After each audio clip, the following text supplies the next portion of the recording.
Le trailer de Superman, le grand Superman tant attendu a fuité, ça nous vient de My Time to Shine Hello, ça semble vraiment fiable et je vous propose qu'on découvre ça ensemble. Évidemment, évidemment, vous voulez attendre jeudi à 15 h pour découvrir vous-même le trailer et ne pas vous gâcher la surprise? Ne regardez pas la vidéo. Évidemment, bien sûr, on laisse son petit pouce. Dans les commentaires, on me met une note sur 10 de hype par rapport au trailer de Superman, et on s'abonne si c'est pas encore fait. Et évidemment, on sera là jeudi pour la réaction. Si les autres, vous êtes comme moi de petits curieux, bienvenue dans cette description du trailer de Superman. Pour rappel, comme je l'ai dit du coup à l'instant, le trailer de Superman sera disponible à partir de jeudi à 15 h. On a déjà eu une première affiche et un minuscule teaser qui nous disait justement la bande-annonce sera à 15 h. Un teaser qui fait fortement penser que ça pourrait être les portes de la forteresse de solitude. Bref, ne perdons pas plus de temps, commençons. J'ai mes petites notes à côté, on fait comme on peut, parce que évidemment je n'ai pas appris par cœur. Mon texte, la bande-annonce s'ouvre avec Superman qui s'écrase dans un paysage enneigé. Battu et luttant pour se relever, le silence se brise alors qu'il siffle doucement et Krypto fait irruption dans la neige en réponse. Du coup, on imagine que Clark va souffler et Krypto va arriver. Donc est-ce que ce serait un peu à la manière de Thor Love and Thunder, ou est-ce qu'il faut justement siffler pour faire venir les chèvres? Je suis pas sûr de l'idée, mais Krypto sera bel et bien de la partie dans ce trailer. Bon, c'est pas une surprise, on s'en doutait. Superman résolu mais dans la douleur, murmure « Ramenez-moi à la maison ». Le moment se développe avec un riff de guitare électrique déformé du thème emblématique de Superman de John Williams, mélangeant nostalgie et moderne. Donc bon, à mon avis, ça va être une continuité du thème qu'on a déjà pu entendre dans cette première affiche teaser. Maintenant, réutiliser le thème de John Williams, on va voir ce que ça va donner quand c'est le thème qui est un peu plus long. Mais voilà, il faut pas que le thème pour moi de David Corenswet soit juste une reprise facile du thème de John Williams, ce serait une grosse erreur à mon sens. Bien que comme je l'ai dit hier, pour l'instant ce qu'on a entendu, j'aime beaucoup. Si c'est juste quelques petites notes histoire de faire transition, ça me plaît, je suis content. Le teaser s'appuie sur les visuels et la musique pour porter son poids émotionnel, offrant des aperçus puissants de thèmes et de conflits plutôt qu'un récit clair. Ça c'est quelque chose qui me plaît beaucoup. La musique pour moi c'est très important dans un film et c'est très important qu'un personnage justement puissant ait une musique puissante qui l'accompagne. Superman sauve une petite fille d'une explosion, c'est bien, ça permettra justement aux détracteurs qui disent Superman il va aller chercher un chat dans un arbre de se calmer, voilà il va sauver une petite fille d'une explosion, c'est un peu plus impressionnant déjà. On aura des images de Clark Kent puisque Clark Kent apparaît brièvement au Daily Planet et Lois Lane partage un baiser flottant avec lui justement pour en sent leur lien au milieu du chaos. C'est une traduction. En sent leur lien.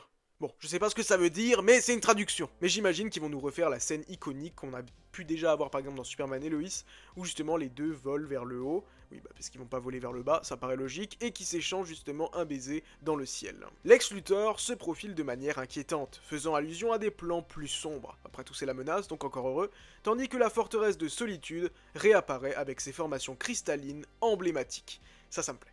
Ça me plaît, que je l'ai déjà dit dans la dernière vidéo, mais clairement, qu'on ait la forteresse de solitude en mode vraiment comics accurate, je suis très très chaud d'avoir enfin une bonne forteresse de solitude. On l'a pu avoir justement dans Superman et Lois très rapidement, une bonne forteresse, mais elle a très peu été développée au final, et ça peut être très intéressant. Alors est-ce que justement pour le reste du film, Krypto serait dans la forteresse ? C'est pas impossible, puisqu'on sait que justement Krypto arrive au moment où Clark est dans la neige en Norvège, donc probablement devant la forteresse, donc peut-être qu'il est dedans depuis le début. Les moments surprenants, car oui, il y a des moments surprenants dans ce trailer, incluent Superman qui se heurte à Mister Terrific, un tir de Hawkgirl et Superman marchant stoïquement. Oui, j'ai essayé de faire le mec stoïque en mode Superman, mais ça marche pas avec moi. À travers une foule hostile, imperturbable, alors que la tension monte. On avait vu des images justement de tournage qui laissaient supposer que, comme dit, la foule aurait quelque chose contre Superman, donc à mon avis, justement, il va avoir ses détracteurs au début et ses fans, et il va falloir qu'il réussisse à mettre tout le monde d'accord. La bande-annonce se tourne vers l'espoir. Des gens dans un rassemblement désespéré du tiers-monde sous un drapeau Superman. Ça c'est très intéressant. Parce que James Gunn, enfin je sais pas comment l'interpréter, mais est-ce que ça veut dire qu'on aura peut-être plus que les États-Unis, et que du coup James Gunn va penser à l'Afrique? Ce serait pas une mauvaise chose justement pour Superman de passer au-dessus de l'Afrique. Un jeune garçon chuchotant son nom avec révérence, Superman. Les faits saillants rapides ajoutent des couches.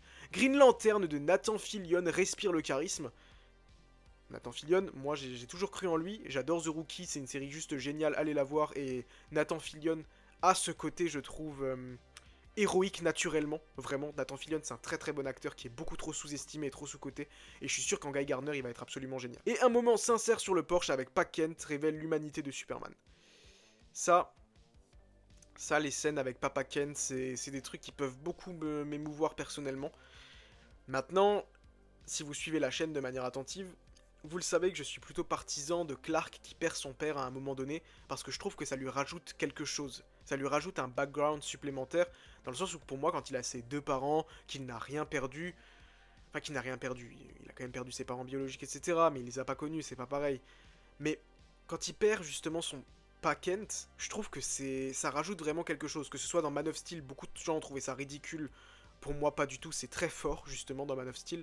Mais dans Superman et Lois, le premier épisode, mais c'est juste incroyable, c'est exceptionnel. Dans Smallville, c'est pareil. Pour moi, je demande pas à ce qu'il meure dès le début du film.